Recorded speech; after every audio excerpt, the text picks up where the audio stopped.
अस्सलाम वालेकुम स्टूडेंट्स।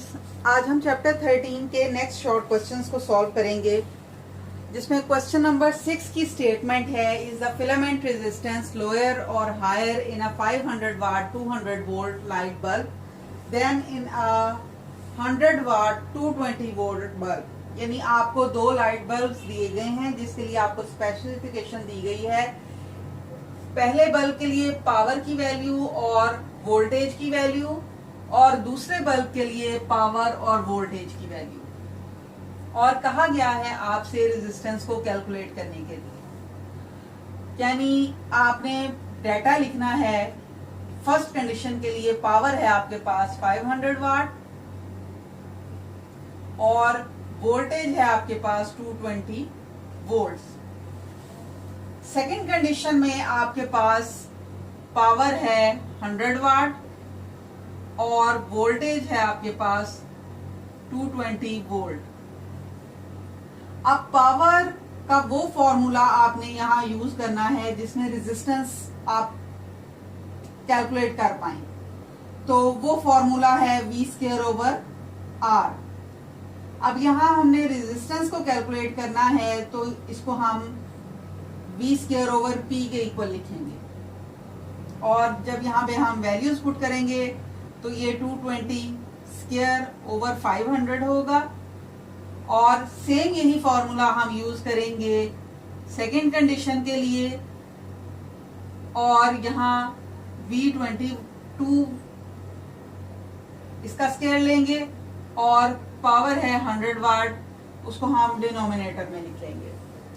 अब अगर आप इन दोनों को कैलकुलेट करेंगे तो आपके पास फर्स्ट कंडीशन में वैल्यू आएगी 98.6 ओहम्स, और सेकेंड कंडीशन में आपके पास रेजिस्टेंस की वैल्यू आ जाएगी 484 ओहम्स।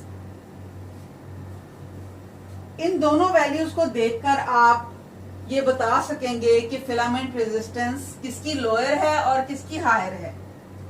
यानी यहाँ पर 98.6 वाला आंसर जो है ये कम है, इसलिए हम कहेंगे कि R1 is less than R2।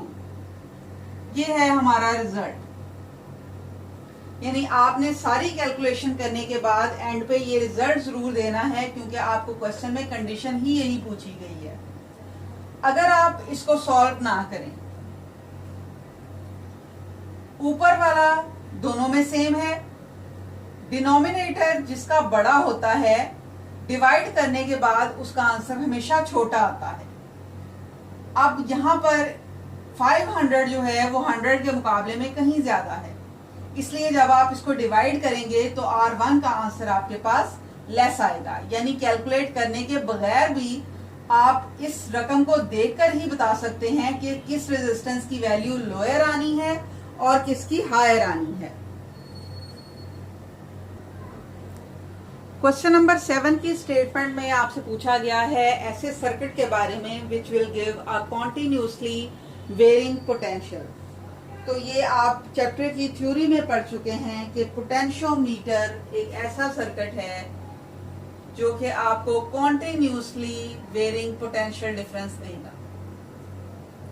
यानी आपका आंसर ये होगा कि पोटेंशियोमीटर वो सर्किट है जो कि कॉन्टिन्यूसली वेरिंग पोटेंशियल दे सकता है। अब इसके लिए आपने इसकी डायग्राम को ड्रॉ करना है, जिसमें आपने एक रेजिस्टेंस ली है और उसकी लेंथ है आपके पास A और B, और एक स्लाइडिंग कॉन्टैक्ट आपने इसके साथ कनेक्ट किया है जिसको हम C कहेंगे। और अगर इस पूरी वायर की रेजिस्टेंस कैपिटल R है तो ये इसका एक स्मॉल पोर्शन है, इसकी रेजिस्टेंस होगी small r।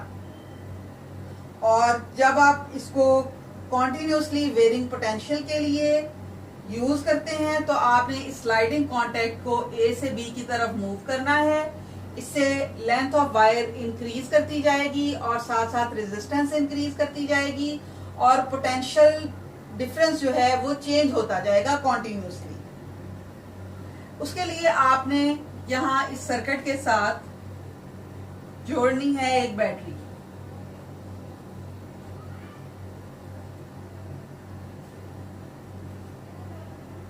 Length of wire है R, और यहाँ बैटरी आपने पॉजिटिव और नेगेटिव टर्मिनल वाली जोड़ी है, और फिर यहाँ पर हमने एक वोल्ट मीटर जोड़ा है ताकि हम चेक कर सकें कि पोटेंशियल जो है वो कॉन्टिन्यूसली वेरी हो रहा है या नहीं। और जब हम स्लाइडिंग कॉन्टैक्ट को मूव करेंगे ए से बी की तरफ, तो इसके ऊपर ओहम्स लॉ अप्लाई हो सकता है, यानी आई जो होगा वो E बाय R के इक्वल होगा, क्योंकि यहाँ पर EMF ऑफ बैटरी जो है वो हम E ले रहे हैं। और अगर आप इसको दोनों साइड पे स्मॉल r के साथ मल्टीप्लाई करें, क्योंकि इस पोर्शन की रेजिस्टेंस A से C तक की स्मॉल r है, तो ये आपके पास आ जाएगा पोटेंशियल, और ये इक्वल होगा R over R into EMF of battery.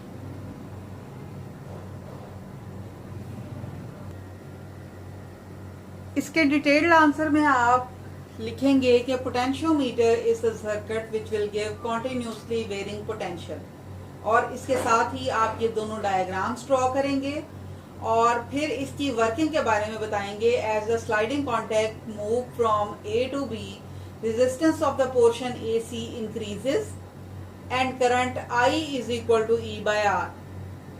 Small r is the resistance of the portion AC, so multiplying both sides with small r, ये हमारे पास बन जाएगा RI is equal to RE over R.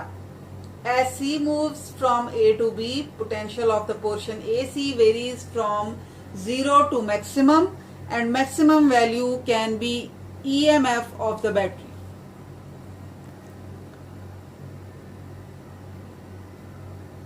Question number 8 में आपसे ये कहा गया है कि एक्सप्लेन करें why the terminal potential difference of battery decreases as the current drawn from it is increased. और आपको अगर ये EMF और पोटेंशियल डिफरेंस वाला टॉपिक याद हो, तो उसमें हमने कहा था कि टर्मिनल पोटेंशियल डिफरेंस हम सिर्फ उस वक्त लेते हैं जबकि एक्सटर्नल सर्किट कनेक्टेड होता है, यानी बैटरी अगर अकेली मौजूद होगी तो आप उसकी EMF कैलकुलेट कर सकते हैं, लेकिन टर्मिनल पोटेंशियल डिफरेंस कैलकुलेट नहीं कर सकते। लेकिन जब आप बैटरी के साथ एक्सटर्नल सर्किट को कनेक्ट करेंगे तो उस वक्त आप टर्मिनल पोटेंशियल डिफरेंस को मेजर कर सकते हैं अगर आप वोल्ट मीटर कनेक्ट कर दें in parallel to any component of the circuit. तो ये टर्मिनल जो पोटेंशियल डिफरेंस है, इसका रिलेशन आपने पढ़ा था E माइनस आई आर, और ये आई आर जो है ये इसमें small r internal resistance of the battery है। जैसे ही करंट ड्रॉ किया जाएगा बैटरी से और एक्सटर्नल सर्किट उसको यूटिलाइज करेगा, तो एक्सटर्नल सर्किट की रेजिस्टेंस भी उसमें इंक्लूड होगी और बैटरी की अपनी रेजिस्टेंस भी उसमें इंक्लूड हो जाएगी, क्योंकि बैटरी के अंदर केमिकल मौजूद है और केमिकल के एटम्स फ्री इलेक्ट्रॉन्स, यानी जैसे ही फ्री इलेक्ट्रॉन्स उनके अंदर से गुजरेंगे तो उनके मॉलिक्यूल्स के साथ टकराएंगे और उसकी वजह से रेजिस्टेंस प्रोड्यूस होगी। अब ये टर्मिनल पोटेंशियल डिफरेंस जो है वो EMF ऑफ बैटरी में से ये क्वांटिटी माइनस करके आती है, और जब हम सब्ट्रैक्शन करते हैं तो इसका मतलब ये होता है कि हमारे पास आंसर लेस होगा, यानी EMF ग्रेटर है और उसके मुकाबले में पोटेंशियल डिफरेंस जो कि टर्मिनल पोटेंशियल डिफरेंस है वो लेस है। क्यों लेस है? उसकी वजह है ये क्वांटिटी IR, यानी इंटरनल रेजिस्टेंस ऑफ बैटरी। इसको जब हम सब्ट्रैक्ट करेंगे इस EMF के अंदर से, तो आंसर हमारे पास आ जाएगा टर्मिनल पोटेंशियल डिफरेंस का, और इसकी वैल्यू होगी E के मुकाबले में कुछ कम। यानी इस रिलेशन से आपको ये पता चलता है कि ये फैक्टर IR, इसमें अगर I की वैल्यू इंक्रीज करें, जो कि हमें क्वेश्चन में कंडीशन दी गई है कि current drawn from it is increased, तो अगर करंट वाली क्वांटिटी इंक्रीज होती है तो इसका मतलब ये है कि जब हम बड़ी क्वांटिटी को E में से सब्ट्रैक्ट करेंगे तो आंसर और भी छोटा हो जाएगा। यानी इस रिलेशन से ही हमें पता चला कि अगर हम करंट की वैल्यू को इंक्रीज करेंगे तो उसकी वजह से टर्मिनल पोटेंशियल डिफरेंस डिक्रीज कर जाएगा। नेक्स्ट क्वेश्चन है, what is the Wheatstone bridge, how can it be use to determine an unknown resistance.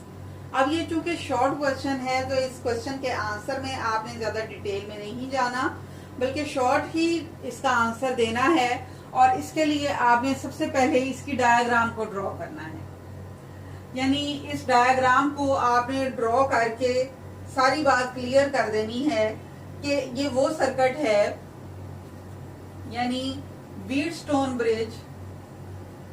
इसकी डेफिनेशन हम लिखेंगे, is a circuit to find unknown resistance.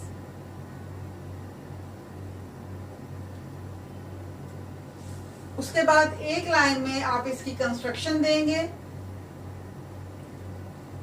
It consist of 4 resistances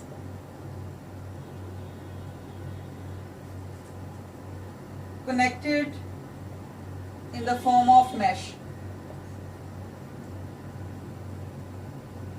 resistances के अलावा इसमें galvanometer है और battery है, और एक स्विच के जरिए हमने इनको जोड़ा हुआ है। और फिर हम इसकी वर्किंग देंगे कि गैल्वानोमीटर, व्हेन गैल्वानोमीटर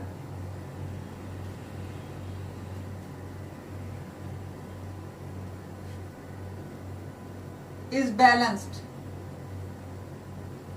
बैलेंस तब होगा जब करंट होने के बावजूद ये जीरो डिफ्लेक्शन को शो करेगा, यानी इसको हम कहेंगे नल कंडीशन। करंट भी मौजूद है लेकिन गैल्वानोमीटर उसको डिटेक्ट नहीं कर पा रहा। तो अब रेजिस्टेंस की वैल्यू हम कैलकुलेट कर सकते हैं according to the formula, R1 over R2 is equal to R3 over R4। इनमें से अगर आपके पास 3 रेजिस्टेंसेस की वैल्यू नोन है तो चौथी वैल्यू आप कैलकुलेट कर सकते हैं इस फॉर्मूले को यूज करके।